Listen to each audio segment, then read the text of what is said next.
Bună ziua tuturor și bine v-am regăsit la un nou videoclip.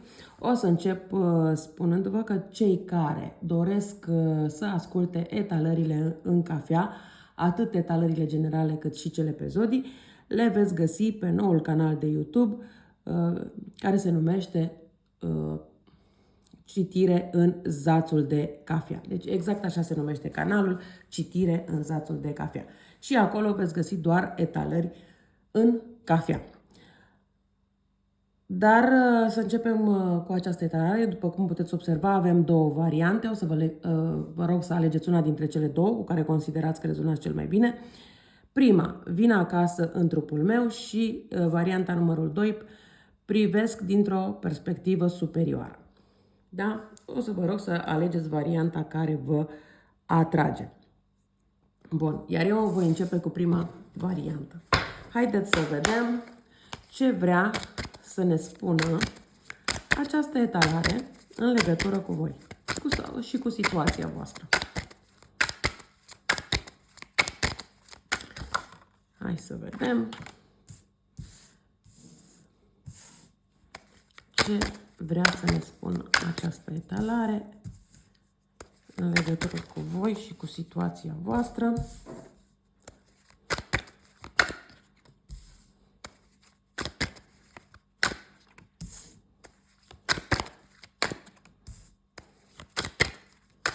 Și ce trebuie să știți în legătură cu această situație pe mai departe.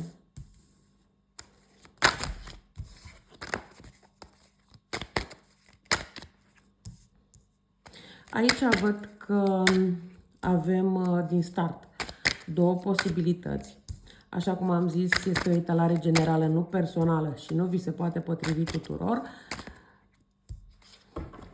Și poate din acest motiv avem și aceste două variante și anume una, că aici vorbim despre situație de trio, dar în același timp sunt și situații unde nu sunt situații de trio, doar că persoana cu care voi sunteți sau la care v-ați gândit este o persoană destul de închisă, o persoană destul de introvertită. Aici, ca și zodii, văd că predomină destul de mult zodiile de foc, cele de aer, dar avem și zodii de apă. Și chiar avem și una sau două zodii de pământ, nu foarte multe. Da? Deci din fiecare element pot spune că există cărți. Bun.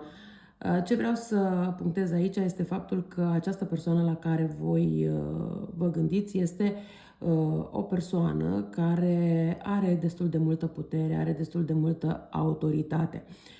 Este genul de persoană destul de posesivă, genul de persoană căreia îi place să aibă toate lucrurile sub control, să știe absolut tot ce se întâmplă în jurul său și, bineînțeles, și în viața voastră. Este genul de persoană căreia îi place să cucerească, să fie cucerit, dar mai mult cred că să fie cucerit decât să cucerească, dar asta nu înseamnă că nu caută în permanență acel moment de a fi cucerit și de a cuceri. Pe lângă asta văd că este genul de persoană care este destul de rațională, gândește lucrurile la rece, le gândește destul de mult, dar în același timp această persoană când cucerește, nu cucerește întâmplător, ci are anumite interese, anumite plăceri poate să fie, indiferent sub ce formă sunt aceste interese. Dar mi este foarte clar că acest interes este mai mult spre sine și nu face nimic nu face aceste cuceriri, ca să zic așa, la întâmplare. Întotdeauna dă senzația că își dorește un nou început, că vă oferă o nouă șansă pentru binele vostru, dar de fapt o face doar din interes propriu, așa cum am zis. Voi sunteți o persoană independentă, sunteți o persoană intuitivă, sunteți o persoană hotărâtă, sunteți o persoană sensibilă, o persoană empatică, însă cumva voi i-ați dat de înțeles acestei persoane să facă alegeri, să se gândească foarte bine ce își dorește pe mai departe. Însă, odată cu această hotărâre, voi ați încercat să vă distrageți de la această hotărâre, de la această relație, însă v-ați dat seama că ați rămas destul de dezamăgit sau dezamăgită. De ce? Pentru că în urma acestei hotărâri lucrurile nu au ieșit așa cum poate voi vi le-ați dorit. Și acum pot să spun că există destul de multe regrete.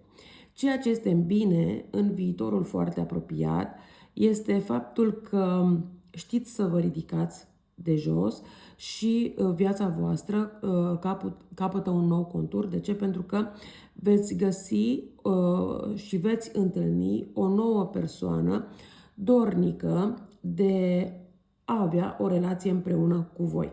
Însă, aici un pic de atenție. De ce? Pentru că voi încă sunteți blocate în această relație la care v-ați gândit în momentul în care ați ales această variantă. Și este posibil să nu vedeți această persoană nouă și să nu-i înțelegeți adevăratele intenții așa cum ar trebui. Totodată, în momentul în care această persoană la care v-ați gândit află că ați întâlnit o persoană nouă, că v-ați refăcut viața, sau ceva de această natură. De ce spun acest lucru? Pentru că această persoană vă urmărește în continuare pe rețelele de socializare, poate chiar întreabă pe la prieteni de voi și așa mai departe. În momentul în care vede că voi l-ați dat uitării sau cel puțin lăsați măcar impresia, chiar dacă poate încă nu ați întâlnit pe altcineva, dar în momentul în care veți lăsa impresia că nu vă mai interesează, că vreți să vă schimbați viața, că vreți să faceți lucrurile într-un mod diferit, că, nu știu, vă aranjați mai bine decât înainte, că aveți mai multă grijă de voi decât înainte, în momentul acela, această persoană se reîntoarce în viața voastră. Această reîntoarcere poate să fie de ordinul zilelor. Însă, odată cu această reîntoarcere, dacă voi nu sunteți suficient de atente la cum se reîntoarce această persoană, bineînțeles că această persoană vă va da din nou viața peste cap. Dar bineînțeles că depinde de fiecare dintre voi cum veți ști să gestionați lucrurile și dacă într-adevăr mai continuați sau nu mai continuați cu această persoană. Dar îmi este foarte clar aici că aici urmează o schimbare. Haideți să vedem cum va fi această schimbare pentru voi. Această schimbare va fi una bună pentru voi.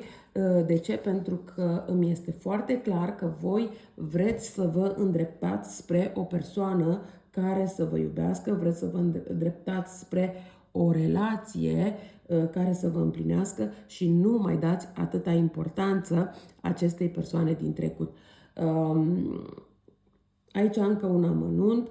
Această persoană nouă poate să apară în viața voastră în decurs de câteva zile, maxim 4 săptămâni, nu mai mult. Posibil să fie zodie de foc, dar nu neapărat. Sau poate are ascendent într-o zodie de foc, dar este o persoană, din punctul meu de vedere, mai tânără decât voi. Dar în același timp, chiar dacă este mai tânăr ca și vârstă, este o persoană destul de matură din punct de vedere emoțional. Bun, hai să vedem și ce spun îngerii romantici. Am uitat să mă uit.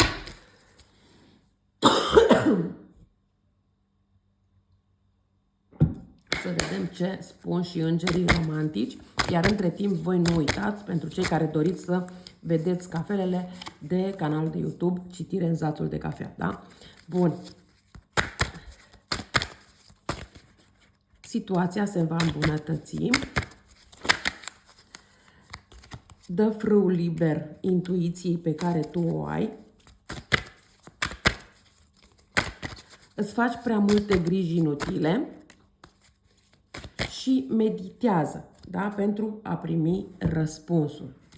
Da? Deci, vedeți, lucrurile merg din bine în mai bine în cazul vostru. Hai să vedem și la varianta cu numărul 2. Da? Aceasta este varianta cu numărul 2. Privesc dintr-o perspectivă superioară. Nu știu de ce la voi simt nevoia să extrag o carte în plus, dar dintr-un alt pachet de cărți. Wow! Chiar dacă pare o carte destul de înfricoșătoare, nu este chiar așa, pentru că aici, din câte văd, voi treceți prin, sau și ați trecut prin lucruri destul de negative. N-ar fi nimic exclus ca în unele situații să fi fost inclusiv și, să zicem, cu vărsare de sânge, dar n-aș vrea să mă pronunț chiar atât de departe. Dar lacrimile voastre au fost destul de, să zicem, lacrimile voastre au fost destul de dureroase. Da, pentru voi a însemnat, a fost o durere prea mare, a fost o durere în inima voastră, cum ar fi. Dar această durere, această situație prin care voi ați trecut, v-a dat ocazia și vă dă ocazia să dezvoltați o intuiție aparte și n-ar fi nimic exclus aici o parte dintre voi să faceți divinație, adică să faceți poate tarot sau să ghiciți în cafea sau în cristal sau în bobi sau nu știu, atâtea care sunt. Dar ideea este că văd că vă crește această divinație și e ca un har, nu e ca ceva pe care îl faceți obligat, forțat. Da? Dar ideea este că trebuie să îl și puneți în practică, nu doar, chiar dacă îl aveți, să-l țineți pentru voi, de frică că poate ce zice lumea. Avem foarte clar cifrele 2 și 8 la această carte, care 2 plus 8 înseamnă 10, deci este cifra 1, care pentru voi înseamnă un nou început în această, probabil în această divinație. Poate a tarotului, a ghicitului în cărți normale, nu știu, voi știți mai bine ce vă atrage. Bun. Hai să vedem mai departe.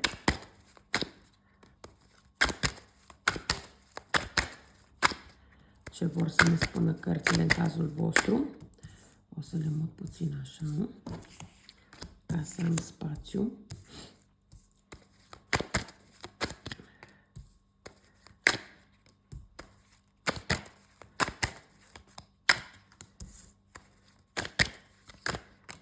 Nu cred că întâmplător au căzut aceste cărți la voi și de ce spun asta? Pentru că eu v-am spus puțin mai devreme, da, chiar când am extras cartea aceea, că în această perioadă voi se dezvoltă, intuiția se dezvoltă, acest har poate pentru tarot, redescoperiți, da, această, poate a fost ceva care ați dat uitării, dar acum descoperiți această artă că vă place, a ezotericului. După cum s-a văzut, aici avem și aici lună, soare, avem soare, dar dacă privim un pic așa, vedem că e ca și cum ar fi o lună plină, în schimb avem și aici luna. Deci, datorită faptului că suntem și în perioada când este luna nouă, și avem și cifra 1, e clar că la voi aici totul este cu un nou început. Un nou început în viața voastră, un nou început care, uite că prin intermediul divinației, prin intermediul divinității, la voi lucrurile se schimbă într-un sens pozitiv. Trebuie doar să luați lucrurile ca atare. De ce spun asta? Pentru că îmi este foarte clar că aveți destul de multe conflicte interioare. Aici n-am spus zodiile, da, și aici predomină zodii de foc, dar predomină și zodiile de aer, cum ar fi Gemeni, Balanță, mai ales, dar avem și zodii de pământ. Mai mulți zodii de pământ decât de apă, da? Bun. Ideea este că, așa cum am spus, voi sunteți persoane care ați stat poate prea mult timp singure, prea mult timp ați așteptat ca cineva să vină în viața voastră, însă în momentul în care a apărut o anumită persoană, s-a dovedit a fi o persoană extrem de egoistă, o persoană extrem de interesată, o persoană extrem de opusă felului de cum sunteți voi. Însă voi ați vrut totuși să-i dați o șansă acestei persoane pentru, poate măcar pentru faptul că voi să nu rămâneți singur sau singur. Aici poate să fie și o situație că vă e frică poate de singurătate, vă e frică poate de abandon, dar trebuie să lăsați toate aceste frici deoparte. Pe lângă asta, după ce această persoană v-a dezamăgit, indiferent de șansele pe care i le-ați dat, văd că în acest moment voi sunteți destul de debusolați și sunteți... Vă puneți propriile limite. Un pic de atenție aici. De ce? Pentru că aceste limite pe care voi vi le impuneți inclusiv vouă. Nu neapărat că aveți anumite limite față de cei din jurul vostru. Și aici un pic treceți de la o extremă la alta. Sunteți destul de confuzi în ceea ce veți face pe mai departe, în ceea ce urmează să se întâmple în viața voastră, dar totodată sunteți mulțumiți cu viața sau mulțumite cu viața pe care o aveți. Adică cumva ceva de genul, dacă apare cineva în viața mea, bine, dacă nu e niciun fel de problemă, eu sunt bine cu mine și cam atât. Da?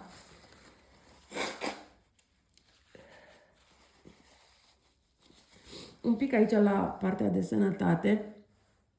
De ce? Pentru că din cauza acestor limitări pe care, așa cum am spus, vi le impuneți, inclusiv vouă, s-ar putea să neglijați sănătatea și ușor, ușor să apară anumite probleme pe partea sănătății.